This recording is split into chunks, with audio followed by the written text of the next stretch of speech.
નમસ્કાર। આજે એક એવા વિષય પર વાત કરવી છે કે જે ગુજરાત માટે ખરેખર એક ચિંતાનો વિષય છે। જી હા, જે રીતે અમે વાત કરી રહ્યા છે કે જે રીતે આજે એક વિષય પર અમારે વાત કરવાની છે તે શિશુ મૃત્યુ દર ક્યારે સુધરશે તેના પર આજે પ્રાઇમ પ્રદેશમાં નજર કરીશું।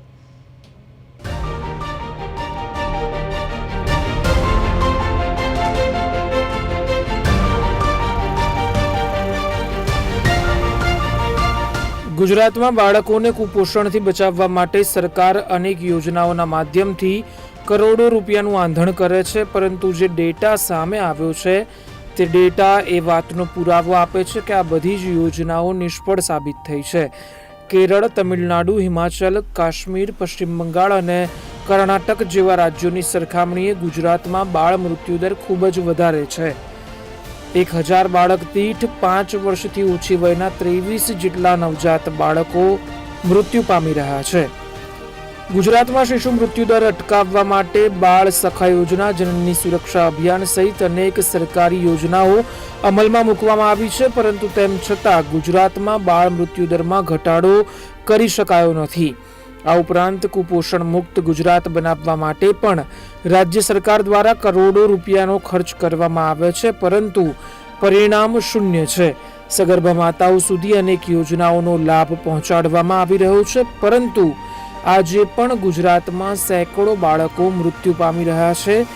ગુજરાતમાં 23% જેટલો બાળ મૃત્યુદર નોંધાયો છે, જે દેશના અનેક રાજ્યોની સરખામણીએ ક્યાંય વધારે છે। ગુજરાત આરોગ્ય ક્ષેત્રે હરણફાળ ભરી રહ્યું છે, પરંતુ બાળ મૃત્યુદર અટકાવવામાં સફળતા ગુજરાત રાજ્યને મળી નથી તે વાતનો પુરાવો આ આંકડાઓ આપી રહ્યા છે। બ્યુરો રિપોર્ટ, પ્રદેશ 24 ગુજરાતી।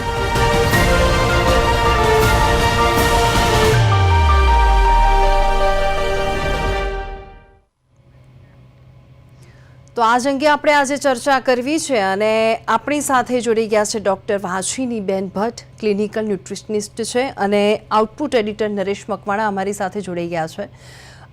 વાંછીનીબેન, તમારાથી જે શરૂઆત કરીએ, કેરળ છે, તમિલનાડુ છે, આંધ્રપ્રદેશ છે, આ બધાની સરખામણીમાં ગુજરાતમાં સૌથી વધારે શિશુ બાળના મૃત્યુ થાય છે। ચિંતાજનક તો છે જ, પણ શા માટે? ભૂમિ, સૌથી પહેલાં તો આજે વિષય જે છે, ઘણા લાંબા સમયથી આની ચર્ચાઓ ચાલી રહી છે કે ગુજરાતની અંદર બાળ મૃત્યુ દર જે છે એ વધતો જાય છે, અને જેટલા પ્રયત્નો આપણે કરીએ છીએ તેની સામે એટલો ઘટાડો જોવા મળતો નથી। હવે જ્યારે પણ એવા કોઈ પણ વિષયની ચર્ચા કરીએ કે જે સામાજિક જે વિષય છે અથવા તો જે પ્રશ્નો છે તેની સાથે જોડાયેલો છે, તો ઘણા બધા પરિબળો જે છે આની પાછળ કામ કરતા હોય છે। ગુજરાતમાં બાળ મૃત્યુ દર એટલે કે જો ઇન્ફન્ટની વાત કરીએ અને ત્યારથી લઈને બાળકની વાત કરીએ તો એનો મૃત્યુદરમાં સૌથી પહેલાં તો જન્મતાની સાથે જ જે છે બાળકનું વજન જે છે જેટલું જોઈએ તેના કરતાં ઓછું હોય। બીજું કે જન્મ પછી જે છે પૂરતા પ્રમાણમાં એને પોષણયુક્ત આહાર ના મળતો હોય, અને તેનાથી પણ વધારે જે ચર્ચા માટેનો વિષય જે છે કે જે સગર્ભા મહિલા છે તેને પૂરતું પોષણ મળે છે કે નહીં। આ બધા એવા પ્રશ્નો છે કે જો આ બધા જ પ્રશ્નોનો ક્યાંક ને ક્યાંક જો આપણે સોલ્યુશન લાવી શકીએ તો કદાચ જે છે આ મૃત્યુદર જે છે એ ક્યાંક ને ક્યાંક ઘટાડી શકીએ। પણ આ એકલું જે છે ગવર્મેન્ટના હાથમાં વસ્તુ નથી, આપણા હાથમાં પણ એટલી જ વસ્તુ છે, તેની પર આપણે પણ જે છે એ કામ કરવું જરૂરી છે। નરેશ, આ જ મુદ્દે તમારી પ્રતિક્રિયા? બિલકુલ, મુદ્દો ગંભીર એટલા માટે છે કારણ કે બીજા જે પણ વિકસિત રાજ્યો છે તેની સરખામણીમાં છે ગુજરાત માટે તો એવું કહેવાય છે કે પહેલેથી સમૃદ્ધ રાજ્ય છે, પણ જેમ બેને વાત કરી એ પ્રમાણે કુપોષણ જે છે, ખાસ કરીને આદિવાસી પટ્ટાની અંદર જે કુપોષણ છે તેના કારણે જે છે ખાસ કરીને સગર્ભા માતાઓ જે છે, મહિલાઓ જે છે, અને તેમને જે પૂરતું પોષણ નથી મળતું તેના કારણે છે એ જ જનીન છે એ બાળકોમાં આવતા હોય છે। હવે બાળકોની જ્યારે ખાસ કરીને રોગ પ્રતિકારક શક્તિ નબળી હોય તો છે એની અસર જે છે એ પ્રમાણે પડતી હોય છે કે એનો વિકાસ જે છે એ ઘટી જતો હોય છે। અને ઘણી વખત ખાસ કરીને આપણે જોયું છે કે આદિવાસી પટ્ટામાં છે એ કુપોષણના કારણે છે સતત બાળકો જે છે એ જન્મ્યાના છે એકાદ મહિનાની અંદર છે મૃત્યુ પામતા હોય છે। તો મને એવું લાગે છે કે જે આંકડાઓ જે છે એમાં છે ચોક્કસ રીતે છે આદિવાસી પટ્ટાનો ફાળો છે એ ખૂબ જ મોટો ગણાય છે। ઓકે વાસુનીબેન, હવે આપણે વાત કુપોષણની કરીએ. હવે જ્યારે પણ બજેટ રિલીઝ કરવામાં આવે છે ને ત્યારે કુપોષણ બાળકો માટેનું એક અલગ બજેટ ફાળવવામાં આવે છે. હવે બજેટ માટે કરોડો રૂપિયા કુપોષણ પાછળ જો વાપરવામાં આવે અને તેની સામે જો આ ચોંકાવનારા જે કહી શકાય કે પર્સન્ટેજ આપણી સામે આવે કે શિશુ બાળના મોતમાં ગુજરાત સૌથી મોખરે છે, એટલે ખૂબ જ ચિંતાજનક અને શરમજનક બાબત. ગુજરાત સરકારની જો વાત કરીએ તો છેલ્લા કેટલાય વર્ષોમાં પોષણ માટે થઈને અને શિક્ષણ માટે થઈને જે છે ઘણી બધી યોજનાઓ ગુજરાત સરકાર દ્વારા બહાર પાડવામાં આવી છે. અને મારું પર્સનલી એવું માનવું છે કે આ જે યોજના જે ઇન્ટેન્શનથી બહાર પાડવામાં આવી છે અને એના જે નીડેડ જે વર્ગ છે એમના સુધી જો આ યોજનાઓ પહોંચે તો ક્યાંક ને ક્યાંક આ જે આંકડાઓ જે છે કુપોષણથી લઈને પછી બાળ મૃત્યુ દરના જે આંકડાઓ છે એમાં ચોક્કસ ઘટાડો થઈ શકે. કોઈ પણ આવી સારી યોજનાઓ પાછળ જ્યારે કોઈ પણ બજેટ ફાળવવામાં આવે ત્યારે હંમેશાનું ઇન્ટેન્શન એ જ હોય છે કે વધુ બજેટ હોય તો યોજના જે છે વધુ લોકો સુધી આપણે પહોંચાડી શકીએ અને તેનો ફાયદો જે છે ખરેખર જે જરૂરિયાતમંદ વર્ગ જે છે એને મળી શકે. હવે જ્યારે હું મારા પર્સનલ મેં જે ઓબ્ઝર્વ કર્યું છે એની વાત કરું કે જ્યારે વિલેજમાં જે છે કેમ્પ માટે જતા હોય, મેડિકલ હેલ્થ ચેકઅપ કેમ્પ, અથવા તો જ્યારે પ્રેગ્નન્ટ મહિલાઓ, લેક્ટેટિંગ મધર્સ હોય એમની સાથે અમે લોકો મળતા હોઈએ તો ઘણી વખત મેં જોયું છે કે પોષણને લઈને, ખોરાકને લઈને એમની એક દ્રઢ માન્યતાઓ હોય છે. એકચ્યુઅલીમાં જો જે સગર્ભા મહિલા છે એને જ જો પૂરતું પોષણ જે છે 9 મહિના દરમિયાન આપવામાં આવે તો 100% આપણે આ જે આંકડો જે છે ને બાળકોનો નાની ઉંમરમાં થતા મૃત્યુને 100% ઘટાડી શકીએ.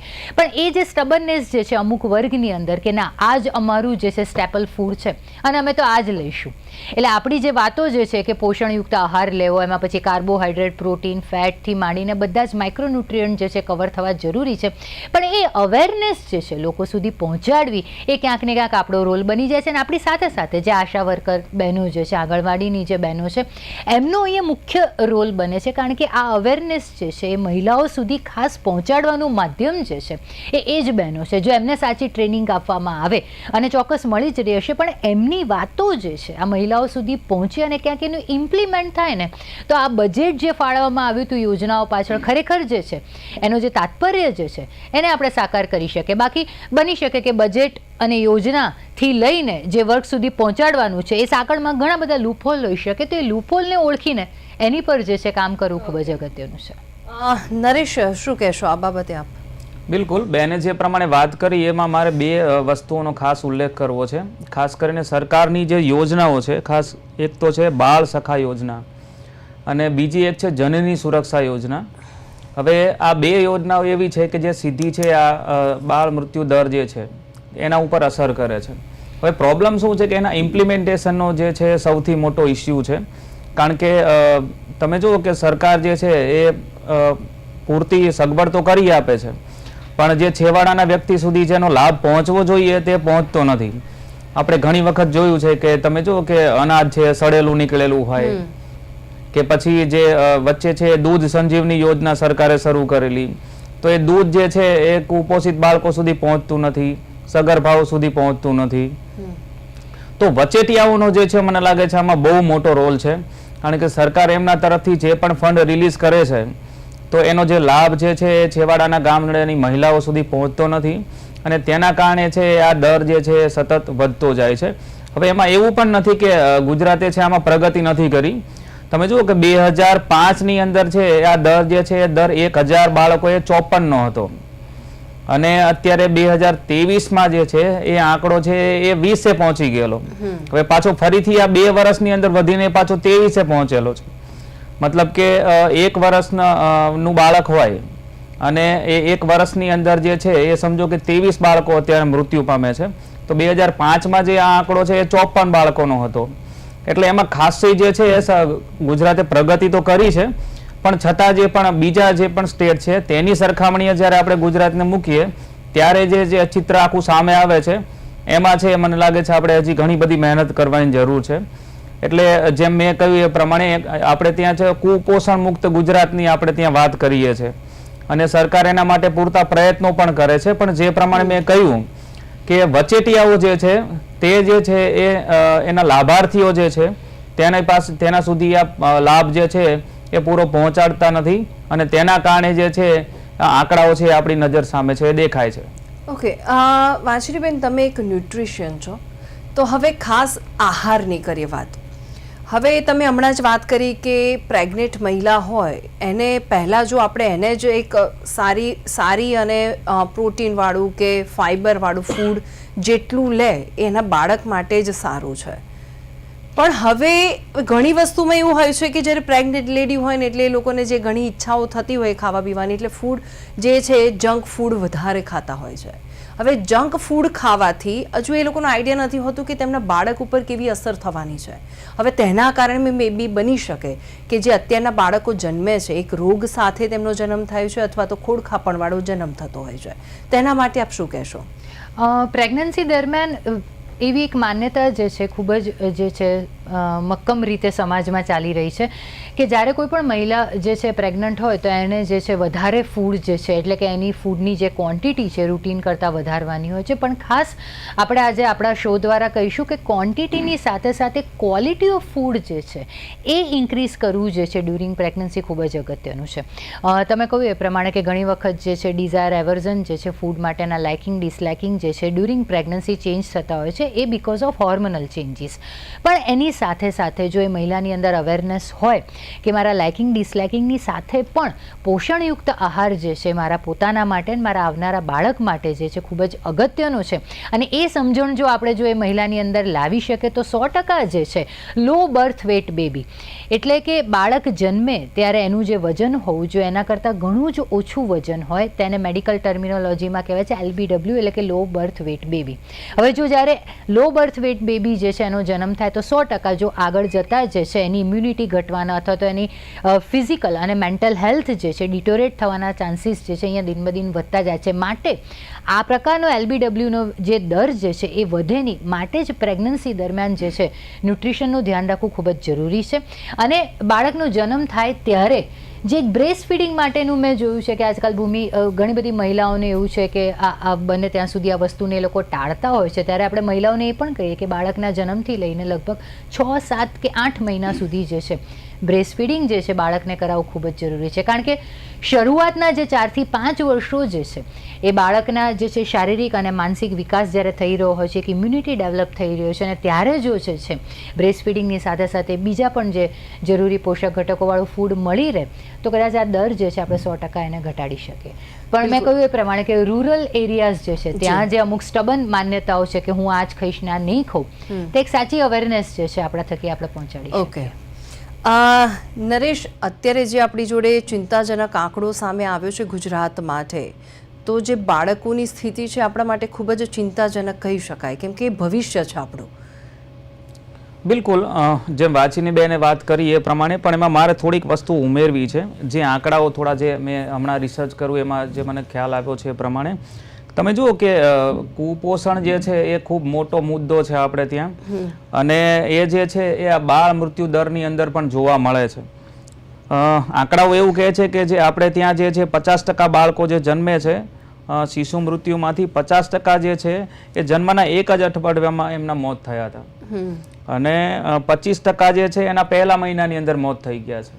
એટલે આ મને લાગે છે આ બહુ મોટો આંકડો છે, અને એમાં છે એ સૌથી મોટો જે કારણ જે છે એ મહિલાઓ જે છે સગર્ભાઓ, એમની માતાઓ જે છે એમને પૂરતું પોષણ ના મળતું હોય ત્યારે આવું બનતું હોય છે.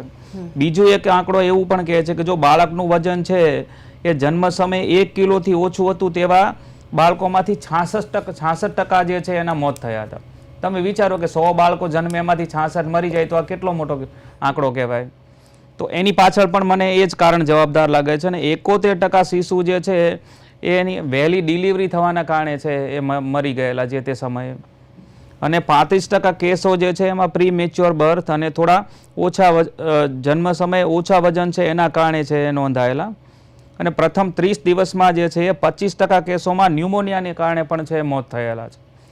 તો કોઈ એક કારણ જે છે એ એના માટે જવાબદાર હોય એવું નથી લાગતું, કારણ કે આમાં એવું લાગે છે કે જેમ કુપોષણ છે એ પ્રમાણે છે જો ન્યુમોનિયામાં પણ છે એ પહેલા 30 દિવસમાં 25% બાળકો મરી જતા હોય તો એ પણ એક ગંભીર બાબત છે. અને ન્યુમોનિયા છે એ એવો રોગ છે કે જે છે એની તમારે પૂરતી તકેદારી ના લેવ તો એ છે એ સીધો મૃત્યુમાં પરિણમતો હોય છે.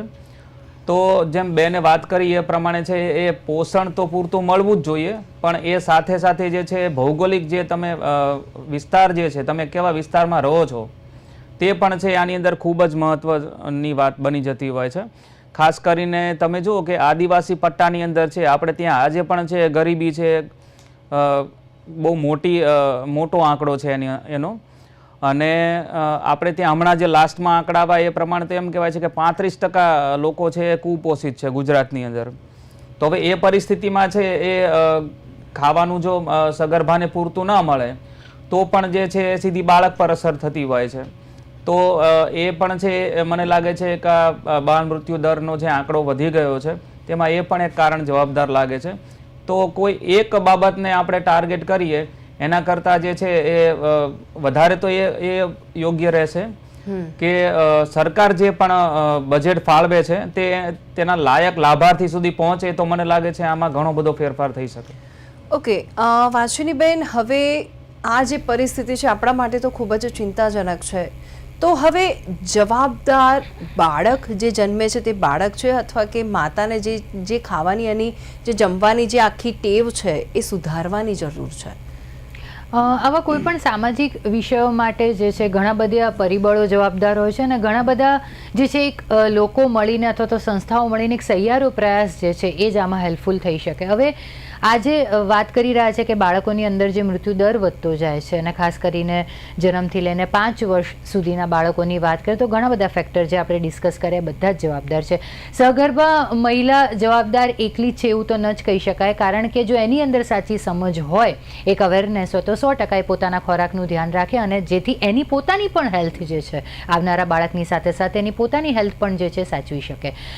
એક આમાં પરિવારનો પણ એક સહિયારો રોલ બને છે કે જે પણ મહિલા એમના ઘરમાં પ્રેગ્નન્ટ હોય એનું પૂરતું ધ્યાન આપવું, એનું જે ફૂડ જે છે ક્વોલિટી ફૂડ જે છે બને ત્યાં સુધી એના ભોજનમાં બધા જ પોષક ઘટકો હોય તેના પણ પ્રયાસ થઈ શકે. એની સાથે સાથે આપ જેવા જે મીડિયા કર્મીઓ છે એ પણ આ પ્રકારના શો દ્વારા જે છે લોકોમાં અવેરનેસ લાવી શકો. એ ઉપરાંત ગવર્મેન્ટની ઘણી બધી યોજનાઓ છે કે જેમાં એ લોકો અવેરનેસ કેમ્પેન કરતા હોય છે અલગ અલગ પોસ્ટર દ્વારા, સેશન દ્વારા, ટીવી પ્રોગ્રામો દ્વારા. તો આ અવેરનેસ જે છે એવું નથી કે પહેલાંની કમ્પેરિઝનમાં ત્યાંની ત્યાં છે, ઘણી બધી વધી છે. ઘણો બધો જે છે લોકોની હેલ્થમાં આવનારા બાળકની હેલ્થમાં સુધારો પણ જોવા મળ્યો છે. આમાં બીજી એક વસ્તુ ખાસ કહીશ કે બાળકનો જન્મ તો થઈ જાય, કદાચ એનું વેઇટ બરાબર છે, પણ પછી ઘણીવાર જે સામાજિક પરિબળો કે જે છે સોશિયો ઇકોનોમિકલ કન્ડિશન જે છે એ કદાચ એટલી સારી ન હોય કે જેથી આવનારું બાળક જે છે અથવા તો જન્મેલું બાળક જે છે એને પૂરતા પ્રમાણમાં પોષણયુક્ત આહાર મળી શકે. તો ઘણા જ બધા ફેક્ટર જે છે આના માટે જવાબદાર છે. જો એક સીધો રસ્તો બતાવું તો માતાની અંદર જે છે પ્રેગ્નન્સી દરમિયાન એની એક અવેરનેસ હોવી, સારા પોષણ માટેની. આવનારું બાળક જે છે એના જન્મ પછી એકલા પોષણની સાથે સાથે જે હું બીજી વસ્તુ કહું તો વેક્સિનેશન પણ જો ટાઈમલી મળે, એની ઇમ્યુનિટી સચવા તે પ્રકારના જો પ્રયત્નો કરવામાં આવે. જેમ આગળ આપણે ડિઝીઝની વાત કરી, ન્યુમોનિયાની વાત કરી. ન્યુમોનિયા એટલા માટે નાના બાળકોમાં થતો હોય છે બિકોઝ એની રોગપ્રતિકારક શક્તિ ઘણી જ ઓછી હોય છે, એટલે ઇન્ફેક્શન થવાના ચાન્સીસ જે છે એ ઘણા વધી જાય છે અને માટે જ એ ઓછી રોગપ્રતિકારક શક્તિ જે છે મલ્ટિપલ ડિઝીઝ જે છે એને આવરે છે. એક સાચી મેડિકલ સંભાળ જે છે બાળકના જન્મથી લઈને 5 વર્ષ સુધી રસીકરણ જે છે એ રેગ્યુલર આપવામાં આવે. તો ઘણા જ બધા પરિબળો પર જો આપણે એક સહિયારો પ્રયાસ કરીએ તો આ બાળ મૃત્યુ દર જે છે એને ઘટાડી શકીએ. ઓકે વાંચનીબેન, એક મહત્વનો સવાલ છે કે આ જે કેસીસ જે છે તમારા મતે હવે સૌથી વધારે ક્યાં જોવા મળે છે? કેમ કે આપણે એક સ્માર્ટ સિટીમાં રહીએ છીએ, મેટ્રો સિટીમાં રહીએ છીએ, એટલે મને લાગે છે કે બધા સ્માર્ટ સિટીમાં રહેતા હોય એટલે મોસ્ટલી બધા જે રીતના રહેતા હોય, જે રીતનો ખોરાક લેતા હોય, એટલે મને એવું લાગી રહ્યું છે અથવા તો આ જેટલા બી આંકડા ગુજરાતના સૌથી વધારે આંકડા સામે આવ્યા છે એ મે બી બની શકે કે અંતરિયાળ વિસ્તારના હોય. મોટા ભાગે એવું હોઈ શકે, પણ જરૂર નથી કે દરેક કેસ જે છે એ ત્યાંથી જ હોય કે જ્યાં બાળકોનો મૃત્યુદર વધારે હોય. ખાસ એક ટર્મિનોલોજી છે જેને માલન્યુટ્રિશન કહેવામાં આવે છે. સમાજની અંદર મોટે ભાગે માલન્યુટ્રિશન એટલે આપણે એવું માનીએ છીએ કે કોઈ પણ બાળકની અંદર કે વ્યક્તિની અંદર જ્યારે પૂરતા પોષક ઘટકોવાળું ફૂડ ન મળે અને પછી જે તકલીફો થાય દેટ ઇઝ માલન્યુટ્રિશન. પણ આ બિલકુલ ખોટી માન્યતા છે. માલન્યુટ્રિશનનો મતલબ એવો છે તમને જોઈએ છે એ પોષક ઘટકો એની જરૂર કરતાં ખૂબ જ ઓછા મળે તો પણ માલન્યુટ્રિશન, અને અનનેસેસરી કોઈ એક પોષક ઘટક જે છે વધુ માત્રામાં તમે લીધા કરો. એઝ ફોર એક્ઝામ્પલ તમે આગળ જ કહ્યું એ પ્રમાણે કે આપણે જંક ફૂડ સતત લઈએ છીએ તો એની અંદર જે છે અનનેસેસરી ખોટી ફેટ જેને આપણે સેચ્યુરેટેડ ફેટ જે છે કહીએ છીએ અથવા તો ટ્રાન્સ ફેટ કહીએ છીએ એ સતત મળતી રહે છે અને એના કારણે જ પછી ઓબેસિટી થાય છે. તો obesity is also considered as a માલન્યુટ્રિશન. ફક્ત મેરેઝમસ કે કોશરકોર જે છે માલન્યુટ્રિશન નથી. તો આ વસ્તુને સમજવી જરૂરી છે અને માટે દરેક સોશિયો ઇકોનોમિકલ કન્ડિશનના જે લોકો છે એમને જે છે આ વસ્તુ લાગુ પડે છે કે પોષણયુક્ત આહાર એટલે એક બેલેન્સ ન્યુટ્રિશન દરેક વ્યક્તિએ જે છે પોતાની હેલ્થ માટે લેવું જરૂરી છે. બની શકે કે જે લોકો જે છે લોઅર સોશિયો ઇકોનોમિકલ ક્લાસમાંથી આવતા હોય એમને અફોર્ડ ના થતું હોય પોષણયુક્ત ખાવાનું અને કદાચ એટલા કારણે જ જે છે એ બાળકોને ના આપી શકતા હોય એવો આહાર અને એના કારણે ફિઝિકલ અને મેન્ટલ ગ્રોથ જે છે એમનો રૂંધાતો હોય. પણ ક્યાંક એની ઓપોઝિટ બાજુ જોઈએ તો પણ એ વસ્તુ સાચી છે કે તમે એક જ પ્રકારનું જે છે મેક્રોન્યુટ્રિયન્ટ લીધા કરો છો અને બીજા મેક્રોન્યુટ્રિયન્ટ જે છે એની તમારા ખોરાકમાં અછત છે. એટલે સ્પેસિફિકલી ના કહી શકે કે એક જ વર્ગની અંદર જે છે આ જોવા મળે છે, પણ ક્યાંક અજ્ઞાનતા જે છે એ 100% આ વસ્તુનો દર જે છે વધારી શકે છે. બિલકુલ વાંચનીબેન, તમે કહી રહ્યા છો કે બોડી જે માગે છે એટલે ધારો કે પ્રોટીન માગતું હોય અથવા તો ફાઇબર માગતું હોય કે વિટામિન સી માગતું હોય એટલે જે માગતું હોય તે આપવાની જરૂર છે. હવે આ તો વાત એ જ થઈ કે ઘરમાંથી લોકો એમ કહે છે કે પ્રોટીન પાવડર નથી લેવાનું અને જીમના લોકો એમ કહે છે કે પ્રોટીન લેવાનું છે. એટલે વાત અહીંયા આ જ રીતની છે. હવે નરેશ, આપણે જે ચિંતાજનક આંકડા ગુજરાતના જે રીતના સામે આવ્યા છે તો હવે આ શિશુ મૃત્યુ દર કઈ રીતે સુધરી શકે? બિલકુલ, જેમ બેને જેમ વાત કરી વાંચીની બેને કે એ પ્રમાણે છે, સૌથી પહેલું તો જે છે એ મહિલાઓને જે એમને જ્યારે સગર્ભા હોય છે એ દરમિયાન જે એને જે ખોરાક મળવો જોઈએ પોષણયુક્ત, એ સૌથી પહેલી આપણી જવાબદારી છે. અને જે એની જે જવાબદારી છે એ મને લાગે છે જેમ એમણે કહ્યું એ પ્રમાણે કે પરિવાર ઉપર વધારે છે. અને આપણે ત્યાં જે છે એ એવું છે કે પરિવારમાં એવું છે કે મહિલા જ્યારે ગર્ભવતી હોય તો એને એની ખાવા પીવાની બધી જવાબદારી છે સાસુ ઉપર આવી જતી હોય છે. મતલબ કે સાસુ જે નક્કી કરે એ સગર્ભાએ ખાવાનું હોય છે. તો મને લાગે છે આ જે એક પ્રોબ્લેમ જે છે, પ્રોબ્લેમ કહો તો પ્રોબ્લેમ અથવા તો એક નક્કી કરેલા ધારાધોરણ છે, તો એની પણ છે મને લાગે છે આમાં ક્યાંક તો અસર થતી હશે. કારણ કે બધું જ છે એ સગર્ભાના કંટ્રોલમાં ના પણ હોય. અને ખાસ કરીને જ્યારે એ એના પેટમાં જ્યારે કોઈ બાળક ઉછરી રહ્યું હોય ત્યારે તો ઘરની જે વડીલ મહિલાઓ હોય છે એને એટલી બધી સલાહો આપતી હોય છે કે આમ ના કરવું, પેલું ના કરવું, આ ખાવું, પેલું ના ખાવું, આ બધા બિલકુલ કામ કરવું. પણ જમવા બાબતમાં છે એની ઉપર ઘણા બધા નિયંત્રણો હોય છે. તો મને લાગે છે આ જે આંકડાઓ સામે આવ્યા છે તેમાં એ બાબતને છે એ એમાં કેટલો એનો ફાળો છે આપણને ખ્યાલ નથી. પણ ખાસ કરીને ગામડાઓની અંદર છે એ આ રિવાજ છે આજે પણ એટલો જ મહત્વનો છે. હવે ઘટાડો કેવી રીતે કરી શકાય? તો એમાં સીધી વાત છે કે કુપોષણ જે છે આપણે ત્યાં તમે જુઓ કે હજી હમણાં જ ગયા મહિને જ આંકડા આવેલા છે કે ગુજરાત છે એ એના 5 જિલ્લાઓ છે એ દેશના ટોપ 10 કુપોષિત જિલ્લાઓમાં સામેલ છે. અને એમાંથી મોટા ભાગના મતલબ કે 4 જિલ્લાઓ છે એ આદિવાસી પટ્ટાના છે. પહેલો તો ડાંગ છે, બીજો પંચમહાલ છે, ત્રીજો નર્મદા છે અને ચોથો જે છે એ દાહોદ છે. મતલબ કે 4 જિલ્લાઓ છે એ દક્ષિણ ગુજરાતના છે અને એમાં છે મોટા ભાગની વસ્તી જે છે તે આદિવાસી સમાજની છે. હવે એક તો પથરાળ વિસ્તાર છે, ત્યાં ગરીબી જબરજસ્ત છે. તો હવે એવી કન્ડિશનમાં છે એ સગર્ભા છે એને ખાવા પીવા માટે જે પણ જરૂરી વસ્તુ છે એ જ પૂરી ના થતી હોય. તો હવે એવી કન્ડિશનમાં છે સ્વાભાવિક છે કે સરકાર જે મદદ કરતી હોય એ જ એના સુધી પહોંચતી હોય છે.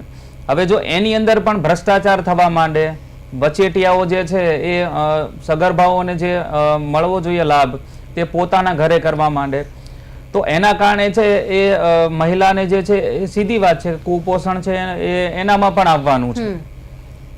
તો હવે એનો જે ઇમ્પ્લિમેન્ટેશન જે થવું જોઈએ, છેવાડાની વ્યક્તિને જે લાભ મળવો જોઈએ સરકારની યોજનાનો, તે મને લાગે છે મળતો નથી. અને એમાં જે આ 4 જિલ્લાઓની મેં વાત કરી ત્યાં તો આ બાબતમાં એટલા બધા ઉદાહરણો આપણી સામે છે કે એની વાત છે જાહેરમાં થવા માટે પણ ઘણો બધો ટાઈમ જોઈએ. તો મને લાગે છે સરકારની યોજનાઓ જે છે એનો લાભ જો છે એ માત્ર છેવાડાના વ્યક્તિ સુધી બરાબર પહોંચી રહે ને તો પણ આ આંકડો છે આપણે ખાસો બધો ઘટાડી શકીએ. વાંચનીબેન, નરેશે હમણાં જે વાત કરી કે જે સ્ત્રી પ્રેગ્નેન્ટ હોય ને એને શું છે બાળક અંદર હોય એટલે એને જ એની શરીરની પરિસ્થિતિ ખબર હોય, પણ ઘણી વસ્તુ એવી છે કે કીધું એ રીતે નરેશે કે સાસુ, હવે ઘણી વસ્તુ એવી છે કે ડૉક્ટર એમ કહે છે કે આને તમે વજન ન ઉચકાવો અથવા તો તમે એને આ રીતનું કામ ન કરાવો. હવે જ્યારે બતાવીને ઘરે આવે છે, હવે ત્યારે એમ કહે છે કે તો ડૉક્ટર તો બોલ્યા કરે પણ આપણે કામ કરીશું ને તો જ બાળક હેલ્ધી આવશે. પણ ઘણી વસ્તુ એવી પણ હોય કે એ જે સ્ત્રીની અંદર જે બાળક છે, પણ એ જે સ્ત્રીને જ ખબર પડે કે તેને અત્યારે પ્રોબ્લેમ શું થઈ રહ્યો છે એ સમજવાની, અને જે ગેપિંગ છે એને પૂરવા માટે કદાચ એવું બની શકે કે ગેપિંગ છે એના કારણે પણ આ દર વધ્યો હોય. મેડિકલી હું કહું તો પ્રેગ્નન્ટ જે મહિલાઓ છે એ જેટલી એક્ટિવ રહેશે, હું કાર્ડિયો એક્સરસાઇઝની કે એવી એક્સરસાઇઝની વાત નથી કરતી, પણ ઘરના રૂટીન કામો છે અથવા તો જેટલી એ ફિઝિકલી એક્ટિવ રહેશે એટલી એની હેલ્થ માટે જે છે ડ્યુરિંગ પ્રેગ્નન્સી જે છે ઘણું જ ફાયદાકારક હોય છે. બિંગ અ ડૉક્ટર અમે લોકો જ કહેતા હોઈએ છીએ કે પ્રેગ્નન્ટ તમે થાઓ એનો મતલબ એવું નથી કે બિલકુલ તમારે કોઈ જ કામ કરવાનું નથી, ફક્ત આરામ કરવાનો છે, એક્સેપ્ટ અમુક કન્ડિશન કે જ્યાં અમને એવું લાગે કે કોમ્પ્લિકેશન થવાના ચાન્સીસ છે તો બેટર જે છે કમ્પ્લીટ બેડ રેસ્ટ જે છે એડવાઇસ કરો. અથવા તો 9 મહિના સુધી જે છે વુમન જે છે પોતે જોબ ઉપર પણ જઈ શકતી હોય છે, ઘરના નાના મોટા કામો પણ કરી શકતી હોય છે, અને એનાથી એની હેલ્થ જે છે એ ઘણી જ સારી ડ્યુરિંગ પ્રેગ્નન્સી રહેતી હોય છે. હા, અમુક વખત એવું થાય કે લગભગ 7 મહિના પછી જે છે અમુક બહુ જ હેવી વસ્તુઓ ઊંચકવાની અમે લોકો ના પાડતા હોઈએ છીએ, કારણ કે એના કારણે જે છે યુટ્રસ ઉપર સ્ટ્રેન આવે છે અને એના કારણે કદાચ કોમ્પ્લિકેશન થવાના ચાન્સીસ થઈ શકે જ્યારે હેવી લિફ્ટિંગની વાત હોય. પણ એ સિવાય જે રૂટીન એક્ટિવિટી જે છે, અત્યારે તો આપણે સાંભળીએ બી છે કે યોગા પણ જે છે ડ્યુરિંગ પ્રેગ્નન્સી સજેસ્ટ કરતા હોય છે. ઘણા બધા યોગા એવા છે જે કરવાથી જે છે પ્રેગ્નન્સી જે છે એ ફેઝ જે છે ખૂબ જ સારી રીતે પસાર કરી શકાય છે. એટલે આ એક્ટિવિટીનો દર કેટલો હોવો જોઈએ, ક્યાં સુધી કરવું, છતાં પણ એ દરેક મહિલાઓની અંદર જે છે એની હેલ્થ પ્રમાણે અલગ અલગ હોય છે. પણ એના માટે એમના જે ગાયનેકોલોજિસ્ટ જે હોય છે એમના સંપર્કની હેઠળ જે છે લાઇફસ્ટાઇલ એડજસ્ટ કરી શકાય છે. બિલકુલ. વાંચનીબેન અને નરેશ, આપ બંનેનો ખૂબ ખૂબ આભાર, તમે સ્ટુડિયોમાં આવ્યા અને અમારી સાથે વાતચીત કરી તે બદલ. તો આ સાથે જ અમારી વિશેષ રજૂઆતમાં હાલ બસ આટલું. મને રજા આપશો. નમસ્કાર.